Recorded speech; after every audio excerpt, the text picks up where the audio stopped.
Bom dia Curitiba e região metropolitana. Bom dia aos ouvintes do programa Primeiro Reino aqui na Rádio Sara Brasil FM. Tudo bem com vocês? Aqui quem fala com vocês é Denise Becker. Estamos aqui nessa manhã abençoada que o Senhor nos deu. Está aqui comigo no estúdio hoje Saulo Navarro. Bom dia, Saulo. Bom dia. Tudo bem, querido? Tudo bem, graças a Deus. Hoje Saulo veio compartilhar conosco um pouco da sua história e falarmos de um tema polêmico, um tema que está aí na mídia, está nas igrejas, invadindo nossas vidas, e nós precisamos discuti-lo. O homossexualismo, ou a homossexualidade e a prevenção. Vamos falar sobre isso hoje. Eu gostaria, primeiramente, de abrir esse programa falando um pouquinho do que Deus falou comigo nessa manhã.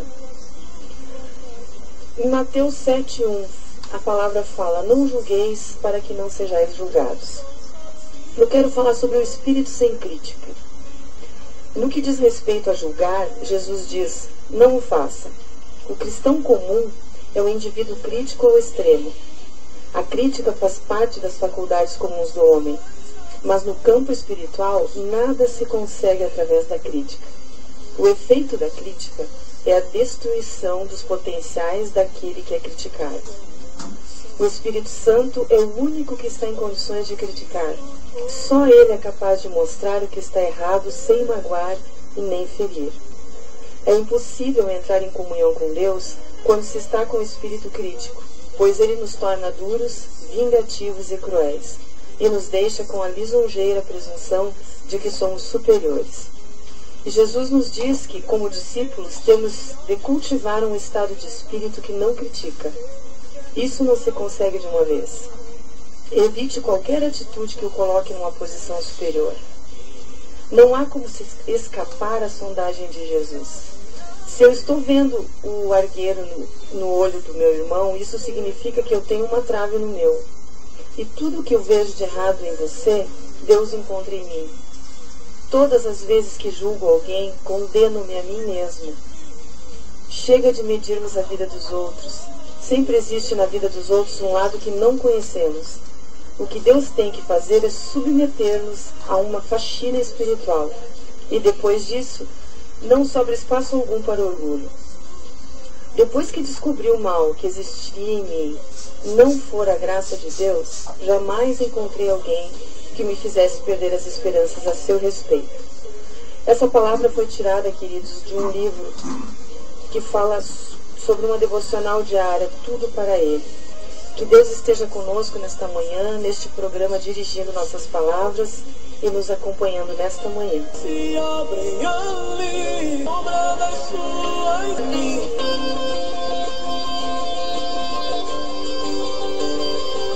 Então, queridos, dando continuidade ao nosso programa Primeiro Reino, eu quero mandar aqui os nossos abraços, né? Abraços a todo o povo que está conosco todas as manhãs. Um abraço ao pessoal do chat que ainda está devagar hoje. O que houve, gente? Vamos acordar, vamos lá. O Carlos Roberto, o Júnior de Paranaguá e a Lu. Queridos, bom dia, que Deus esteja com vocês nessa manhã. E a todo o povo que nos ouve, o pessoal lá de Campo Magro, a igreja lá de Campo Magro que está sempre conosco, Deus abençoe vocês, Tereza, um grande abraço. Pastora Miriam Peçanha que está descansando, Deus abençoe a senhora. Hoje começa a Expo Cristo, a pastora está lá, né? Se recauchutando lá, enchendo as baterias novamente. Pessoal, eu não quero tomar muito tempo aqui falando de outras coisas, não vou dar avisos hoje, porque o tema é muito interessante. Eu quero muito usar e abusar do tempo que temos aqui com Saulo. Saulo, querido, eu gostaria, em primeiro lugar, que tu te apresentasse, né, para os nossos ouvintes. O teu nome, o que tu faz. Ok, meu nome é Saulo Navarro, sou natural de Belo Horizonte, cidade de Contagem, em Minas Gerais. Estou com 42 anos, eu sou casado, tenho uma filhinha de 2 anos, minha esposa Cláudia, minha filhinha Letícia, e tenho dedicado um tempo ao Ministério Fonte de Jacó, local de encontro e transformação de vidas.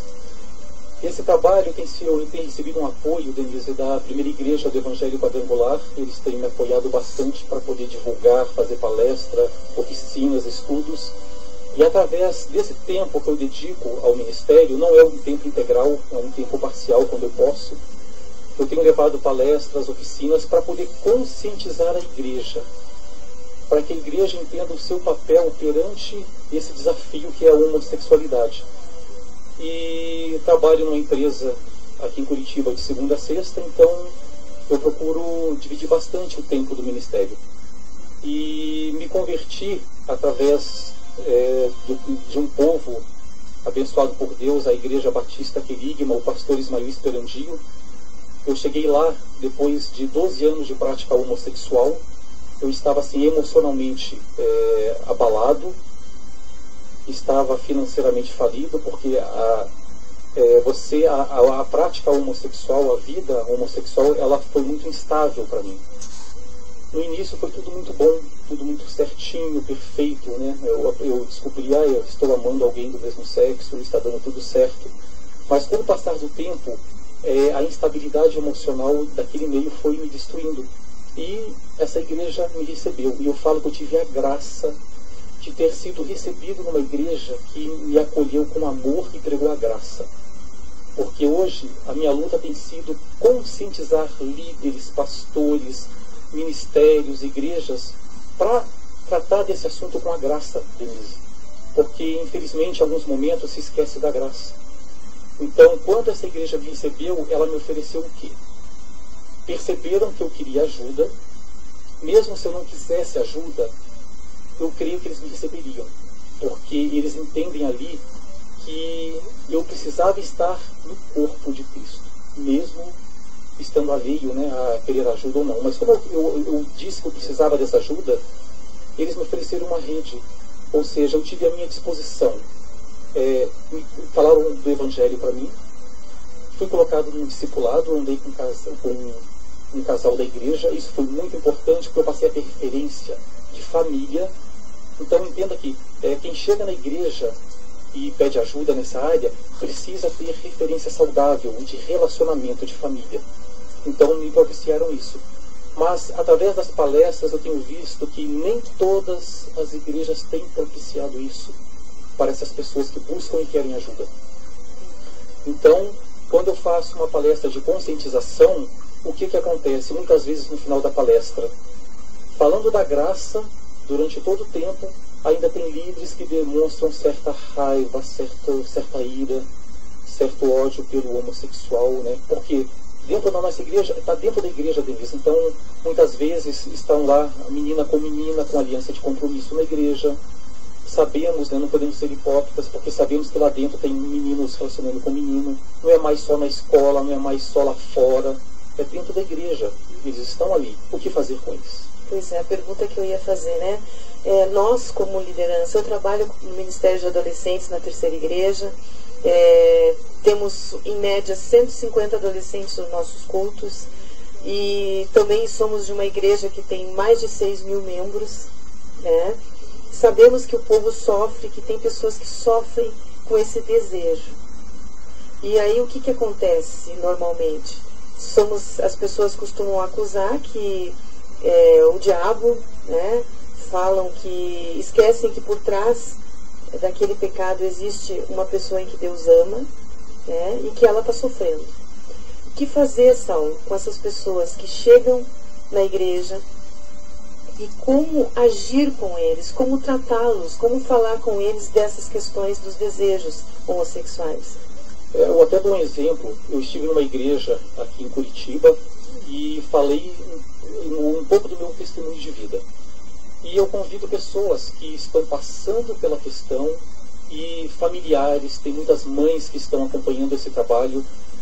E nessa noite, Denise, eu fiz essa colocação da minha história, como eu fui recebido pela igreja e como foi o processo. E essa mãe me contou que ela estava sofrendo por causa do filho, o filho está vivendo a prática homossexual, e ela falou que ali dentro da igreja, sentada, ouvindo eu falar sobre a dor, da minha dor, pessoas cristãs em volta dela estavam dando risada, estavam brincando e fazendo piadas. E ela, como mãe de um filho, nessa situação, estava sofrendo. E o que acontece? O que precisa acontecer com a igreja, Denise? Ela precisa ser primeiro limpa do preconceito.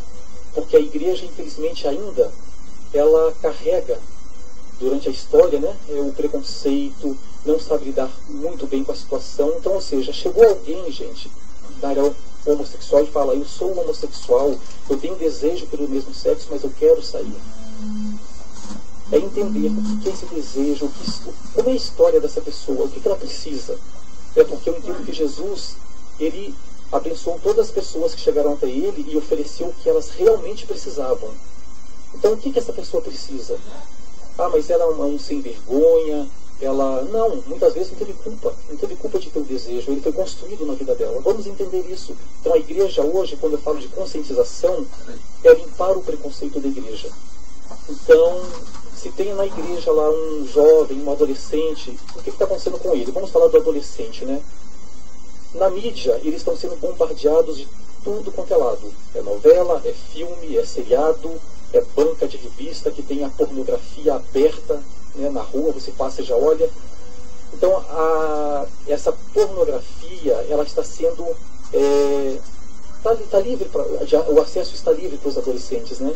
Então, o tempo inteiro, até na escola, eles estão sendo bombardeados. O kit Escola Sem Homofobia, que tem lá um conteúdo também, com relação a casos de homossexualidade e a conscientização também, né, que eles estão fazendo.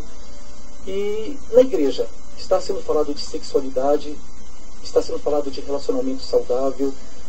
Então, como que a igreja tem abordado o assunto sexualidade? Porque os jovens, eles estão sendo bombardeados lá fora. Então, o que acontece com o jovem, Denise? Tem problemas de masturbação? Tem pessoas sofrendo com isso. Tem pessoas com vícios sexuais, estão sofrendo com vícios sexuais, estão dentro da igreja. E os jovens, o que acontece? Quando eles me procuram no Messenger ou no e-mail, eles contam o sofrimento deles. Eles não querem estar na prática homossexual. Mas muitas vezes o desejo está lá. E a mídia está bombardeando. Mas a igreja precisa fazer o seu papel também, que é falar de sexualidade, né? Sabemos que é em casa. O pai, a mãe, a família tem que dar essa estrutura para essa criança, para esse jovem, para esse adolescente. Mas a igreja pode fazer um papel. E esse papel é muito importante hoje, é urgente, Denise. Dizer o que é sexualidade saudável. O que Deus fala sobre sexualidade? Onde é que está isso na Bíblia? Então, qual é a referência do jovem hoje? É lá fora. É a pornografia, é o sexo virtual. Eles recebem muito mais informação fora do que dentro da igreja. Isto, infelizmente, ainda está assim. Então, porém, a igreja pode fornecer uma informação diferente, mais saudável. O que é? Valores cristãos, que lá fora não vão oferecer. Então, como eu vi uma palestrante falar esses dias, ela falou que lá fora estão fazendo muito bem. Estão colocando, estão bombardeando, estão fazendo o papel deles. E eles vão fazer aquele papel. Mas quem pode passar valores cristãos à igreja? Ela pode pegar esse jovem, esse adulto que está sofrendo com desejo e falou que quer sair e trabalhar com ele, oferecer uma rede de ajuda. Porque o desejo homossexual, até tem um sociólogo que é o John Gannon, eu gosto de citá-lo, porque o que ele fala? Que o desejo, a orientação homossexual, ela é construída na vida da pessoa.